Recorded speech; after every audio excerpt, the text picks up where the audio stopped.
सिद्धिविनायक मंदिरातल्या दान चोरीवरून सत्ताधारी आणि विरोधकांमध्ये आरोप प्रत्यारोप सुरू झाले। सिद्धिविनायक मंदिराचा मुद्दा आता हायकोर्टात जाणार असल्याचं वकील असीम सरोदे यांनी सांगितलंय। पाहूया। दरवर्षी सुमारे 18 कोटी रुपयांचे मंदिराचे नुकसान होत होते। याचे धागेदोरे वरिष्ठ पातळीवर आहेत असा आमचा ठाम संशय आहे। सिद्धिविनायक मंदिरातल्या दान चोरीवरून सत्ताधारी आणि विरोधकांमध्ये आरोप प्रत्यारोप सुरू झाले। शिंदेंच्या शिवसेनेच्या नेत्याच्या हातात तिजोरीच्या चाव्या आल्यानंतर सिद्धिविनायक मंदिरात चोऱ्यांचं प्रमाण वाढल्याचा आरोप संजय राऊत यांनी केलाय। सन्माननीय राज ठाकरे यांनी जो स्फोट केलेला आहे त्याच्या मागे फार गंभीर प्रकारचं सत्य दडलेलं आहे। जेव्हापासून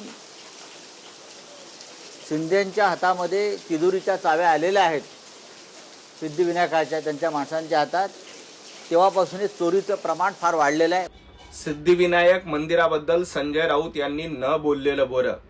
ज्या वेळेला उद्धवजी ठाकरे मुख्यमंत्री होते, आदेश बांदेकर यांच्यावर देखील सिद्धिविनायक मंदिरा प्रकरणात आरोप झालेत आणि स्वतः उपमुख्यमंत्री एकनाथजी शिंदे यांनी भर सभेमध्ये त्याबद्दल आरोप केलेत। संजय राऊत आधी आपल्याकडे जेव्हा सिद्धिविनायकचा ट्रस्ट होता त्यावेळेला भरतीमध्ये किती घोटाळा केला, त्यावेळेला दानपेटीमध्ये किती चोरी केली याचा खुलासा आधी महाराष्ट्राला करा। मनसे अध्यक्ष राज ठाकरे यांनी सिद्धिविनायक मंदिरातल्या दान चोरीबद्दल एक पत्र जाहीर सभेत वाचून दाखवलं। विशेष म्हणजे दान चोरीकडे बोट दाखवणारं हे पत्र खुद्द सिद्धिविनायक मंदिराच्या विश्वस्तांनीच उपमुख्यमंत्री एकनाथ शिंदे यांना लिहिलंय। पत्रात काही दिवसांपूर्वीच दानचोरी करणारे कर्मचारी पकडले गेल्याचा दावा पत्र लिहिणाऱ्या विश्वस्तांनी केला। सिद्धिविनायक मंदिराचं दानपात्र दर बुधवारी मोजलं जातं। पत्रानुसार चोर पकडण्याआधी दर आठवड्याला साधारण 50 लाख इतकं दान येत होतं। मात्र चोर पकडले गेल्याच्या 3 आठवड्यांपासून तेच दान दर आठवड्याला साधारण 1.5 कोटी इतकं भरतंय।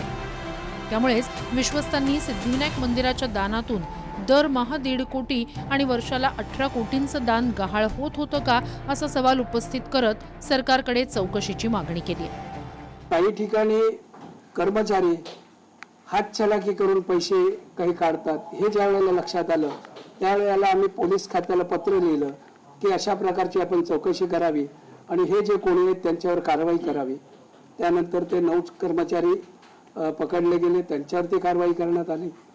त्यामुळे सुद्धा जे उत्पन्न कमी होत होतं ते वाढलं। 2 वर्षापूर्वी 40-45 लाख जर दानपेटीत जमा होत असतील आणि आता ती रक्कम जर 90 आणि साधारण 98 लाखापर्यंत गेली असतील तर त्याच्यामधला फरक का होता हे शोधावं ही यामागची भावना होती। सिद्धिविनायकच्या बाबतीत माझ्यासमोर बसून आहे ना त्यांनी डिबेट करावं, कळलं का? मी गेले अनेक वर्ष ह्या विषयावर बोलतोय।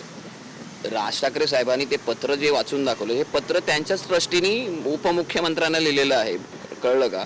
आणि त्याच्यात ते स्पष्ट म्हणतात की इथे अशा अशा पद्धतीच्या गोष्टी घडतायत, म्हणजे ते ट्रस्टीज मान्य करतायत ना।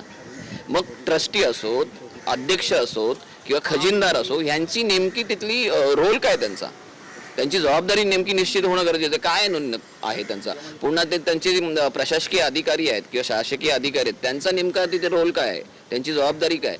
नाही, राज ठाकरे साहेबांचं भाषण झालं की ते चर्चा 2 दिवस होतच राहते, 2 दिवस चर्चा होईल आणि हा विषय सरकारने गंभीर घेतलाय, त्याची चौकशी होते। दोषी कोण असतील तर 100% कारवाई होईल। सिद्धिविनायकमध्ये कोण कोण अध्यक्ष होते माझ्यापेक्षा तुम्हाला चांगलं माहिती आहे। तेव्हापासूनची फक्त चौकशी करावी। जेव्हापासून सिद्धिविनायकचे अध्यक्ष निर्माण झाले सुभाष मयेकरांपासून पूर्ण चौकशी करावी असं कोणी सांगितलं की करू नये? आणि देवाला दिलेले पैसे जर कोण खात असतील त्यांच्यावर कडक FIR दाखल करून कारवाई करावी या मताचे आम्ही आहोत। दुसरीकडे सिद्धिविनायक मंदिरातल्या दान चोरीचा विषय लवकरच हायकोर्टात जाणार असल्याचा दावा सामाजिक कार्यकर्ते असीम सरोदे यांनी केलाय। सिद्धिविनायक मंदिर दान चोरी प्रकरणात मोठा राजकीय नेता पुढाकार घेणार आहे। हा विषय लवकरच उच्च न्यायालयात जाणार आहे। धर्माचं राजकारण करणाऱ्यांचा बुरखा पाडणारा हा प्रयोग महाराष्ट्राच्या राजकारणातल्या संधी साधूंना उघडं नागडं करणार अशी पोस्ट असीम सरोदे यांनी केली आहे। त्यामुळे येत्या काही दिवसात सिद्धिविनायक मंदिरातल्या दान चोरीचा मुद्दा पेटण्याची शक्यता आहे। दान चोरीच्या प्रकरणामुळे नेमकं कोण अडचणीत येणार हेच पाहावं लागणार आहे। Bureau report TV9 Marathi.